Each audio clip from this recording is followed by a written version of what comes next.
Hey guys, Hecon's here with another World of Warcraft video. Welcome back to the weekly series where we take a look at a few mailboxes, answer any questions that you guys left for me in last week's video, and talk about World of Warcraft gold making.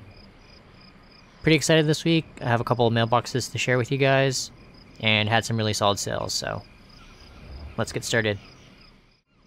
So I wanted to quickly show off a few sales on this tune. You guys can see that I ended up selling a few of the Honorable Combatants gear. This is the crafted item level 300 and 310 gear. I ended up selling the plate waist guards of the Fervor Flare for 14.2k, plate boots of the Aurora for 9k, and then the deck pounder of Aurora for 9.5k. Just wanted to show that off to quickly show you guys that it is still worthwhile to list the 300 and 310 items if you have any left over from crafting them. I usually just throw them up maybe twice or three times a week, and I do get a few sales, so. And these prices are actually more than what I'm getting for the 340s. And yeah. Really solid sales on these. I'm really happy even if it's only a 32k mailbox to sell these for these prices. Anyways, I'm going to be switching to my other banker and then we'll look at her sales. So nothing too exciting on this page. There were a few sales that I wanted to highlight on this banker, so probably go through like 2 or 3 pages. But I do have 5 total, with 238 mail, 270k on the first page to collect. Really nice sale on the squalls here. I managed to sell one for 57k. I did reset that since they were down to, I think it was like 12.5 or 15, so that sale pretty much paid for 4 of them. Tides and Fathoms are down as well. Fathoms down to 30. Tides are down to 12.8, so might reset those as well at some point. And then I had a bunch of sales on enchants today. Someone kept buying me out to try and reset right before raid, so most of these sales are just from one person buying out my enchants to try and keep the prices high. I'm actually really happy with the sale prices on these.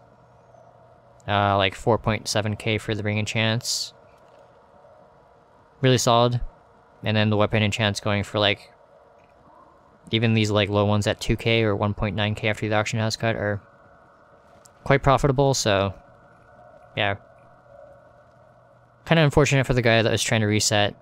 I do have a bunch of enchanting mats on my main, so just kept crafting them and throwing them up on the auction house on this banker, so I think ended up selling like maybe like 50 or 60 enchants total to one person. I think that's all I wanted to share on this page, so let's take a look at page 2. So here's page 2. Now you guys can see I ended up selling a bunch of enchants on this page as well. Pretty sure these are the same guy as well. So he may have purchased way more than 50 or 60 enchants. Might even be closer to like 100 enchants that he bought for me to try and keep the prices high. Pretty insane. Only 200k on this page though, so not a lot of gold. You can see the Dark Moon deck prices are quite low here. I ended up selling one here at 19k, and then I think on the last page we ended up selling one for like, was it 57 after the auction house cut? So definitely worth the reset. And then I ended up selling a 340 polearm for 14k, so definitely stay on top of crafting a 340 still. People are still buying to Geralt's, and yeah. Pretty nice sales on this page as well. Stormsteel Destroyer for 3k is a bit low, but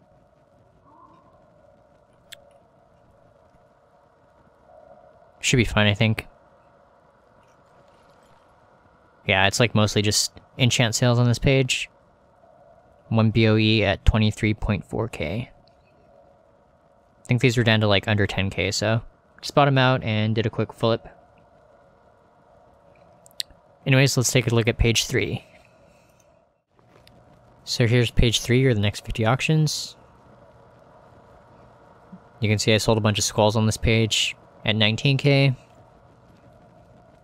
They were moving quite fast over the weekend, so That's one of the reasons why I ended up doing that reset. I sold the Fathoms at 30.8. A lot more enchants. And a couple more Fathoms at 30.8. 340 crafted staff for 22k. And then one of the BOE wands for 14.3k. The one sale I wanted to highlight on this page was the Scarlet Diamond. Sold a stack of 30 for 114k after the auction house cut. I had it listed for 120, I believe. You need 30 of the Scarlet Diamonds and 30 of the green gems. For the jewel crafting, crafted 385, 400, and 415, so... End up buying a bunch of these gems really cheap. You guys can see my average buy is under 100 gold. And then... I sold another stack of 30 at 1.1k each. Which isn't very much. I sold these for around 4k each, so... I've just been throwing these up at 120k and managed to get one sale on the Scarlet Diamonds, so... Really happy about that sale. And we have around 400k to collect on this page, so... That's gonna put us back over 2 million on this tune. And I did spend a bunch over the weekend on... What did I buy? Overwatch crates, and... Did I buy any Hearthstone stuff? Oh, I ended up buying a bunch of the lunar bundles for a couple of friends that play Hearthstone, so... Ended up buying a bunch of tokens to recap my balance. I think that's all I wanted to share on this page, so... Let's loot this and take a look at page 4. So here's page 4, the next 50 auctions. Nothing too exciting on this page. Did have a pretty decent flip on the flu-resistant specimen handlers. I believe that's the 370 or the heroic version from last year.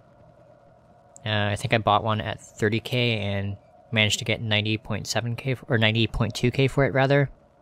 So like a 60k profit on that one. A lot more Darkmoon deck sales as well as enchants. 340 cloth hands for around 3k. And then you guys can see where I bought the WoW tokens. Would have been on Friday, I believe.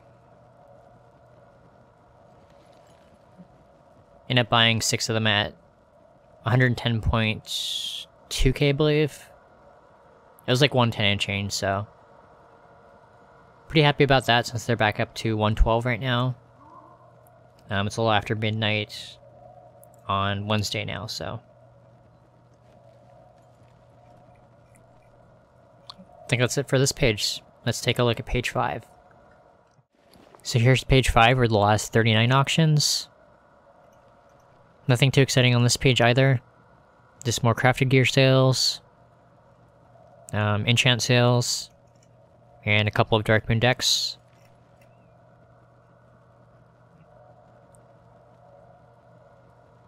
Yeah, nothing too exciting on this page, so let's jump right into your questions.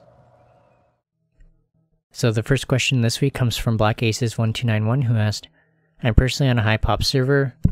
Just wondering if you have any tips for making money on one, and guess I should ask if I can have 115k for WoW token. Awesome video, by the way. So as far as gold making on a high pop server, you're going to run into a lot more competition, so that just means running your cancel and post scans more often. I would try and diversify in a bunch of different markets, and probably look at the BOE market and materials. With a BOE market, you're going to have a lot more people raiding and a lot more people farming the BOEs on a high pop, so a lot more opportunities when people make mistakes when they price too low. You can buy out those cheaper BOEs and try and flip at a profit. And then with the materials, you can also do similar flips. Just because there's a lot more demand on a high pop. Just as an example, those red and green gems that you need with jewel crafting. And a lot of people have been flipping those on high pops pretty successfully. Just because there's a lot more players and a lot more demand for those gems. So the next question comes from New to Marius Fugarli, who asked, Hi Hecons, first off I love your videos. My question is, I have only one account on WoW. I just transferred my inscriber to a high pop realm. Should I have a second character to help with the making of Dark Moon decks, since you get random cards each time, or is it a waste of time? So as far as having a second account, I think it's totally worthwhile. You can have the second account shuffling while you're playing on your main account, or you can have both accounts shuffle and get twice as much done. Definitely worth it if you can pay for it and sustain it using WoW Gold. If you think you're going to be able to pay for the WoW token on that second account, definitely go for it. So the next question comes from ASDFGGGGA, who asked, "Hey, I have a question for you. Have you ever found people who plays almost all markets and cancel scan auctions every 5 minutes all day? There are some players, which I think is the same person in my realm, yes, Kel'Thuzad, doing this and making my life miserable. Do you have any suggestions on how to handle this?" So in this situation, I would definitely recommend that second account. You're going to be able to run the cancel and post scans on the second account while you play on your main. You can also have both accounts on the auction house at the same time, so definitely going to be able to deal with the person a lot more easily. I may also look into other markets, maybe look at the Undermine Journal, look up the seller and see what markets they're in, and then just pick any markets that they're not in and try and make some gold there. So the next question comes from Toff, who asked, "I got a question. I'm a casual player and make mostly passive gold. I maybe have 2 to 3 hours gameplay per day, and struggling if I should take Alchemy or Inscription. What is more fun in the long run? What is the easiest to make gold and to farm mats? Good videos, take care." So as far as farming your own mats, I would probably do like Herbalism and Alchemy. That way you can gather herbs while you're doing quests and playing the game, and then make flasks and potions and throw those up in the auction house. Inscription can be quite profitable, but it does take a lot more mats, a lot more herbs, and then you also need to shuffle for the Expulsum, so that's going to require a lot more either cloth or leatherworking goods, so if you're just a casual player, I would probably lean towards Alchemy, but if you can commit a lot more time, I would probably lean towards Inscription. So the next question comes from Carl Vint, who asked, "Could you recommend some discords where people can find groups to farm specific things like Deep Sea Satin, Gloom Dust, Felcloth, etc.? So the WoW Economy Discord is pretty decent. There's a couple of channels in there for finding groups, as well as farming. There's also the Seed Discord. I actually left that Discord channel, so I'm not sure if they're still around, but I vaguely remember there being groups for farming stuff like that, so I don't have the link, unfortunately, but I think if you just Google it, you should be able to find it. If not, just comment on this video and I'll try and find the link for you. So the last question this week comes from Vincent Driscoll, who asked, "Hey Econs, thanks for the great info. Would you possibly be able to share how you separate the blue and green crafted gear into separate groups for mailing operations? My TSM considers them both the same item, which makes it difficult to create operations to send the blues to my enchanter and greens to my inscriber." So yeah, I can definitely show you guys how to set up the different groups. I'm going to switch to my tailor really quick so we can go over that.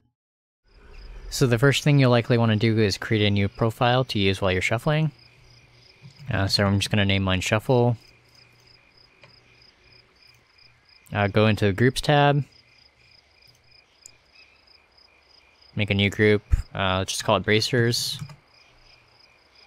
And then make 2 subgroups under that. Name this one Rares. Oops. And then this one on Uncommons. So we're gonna add all the greens to the Uncommons group and all the blues to the Rares group. Make sure this is unchecked. I think this is a problem that you were running into. If you have that checked, it's gonna consider all the bracers one item. It's gonna ignore the rarity as well as the suffixes, so make sure that's unchecked. Just add the greens to the Uncommons group. Blues to the Rares group. And then go into Group Operations, down to Mailing. Check the override. Create new operations. And then Rares to whatever your enchanter's name is, you're going to fill in here. And then I'm going to duplicate that. We'll call it uncommons to Y.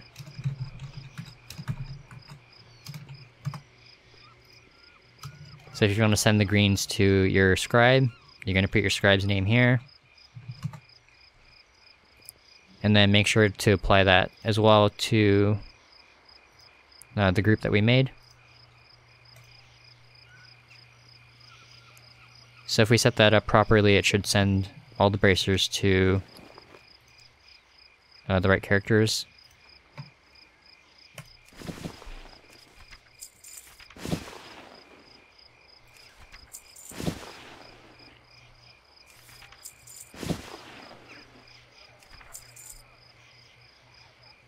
Pretty easy to set up, and hopefully that helps you out.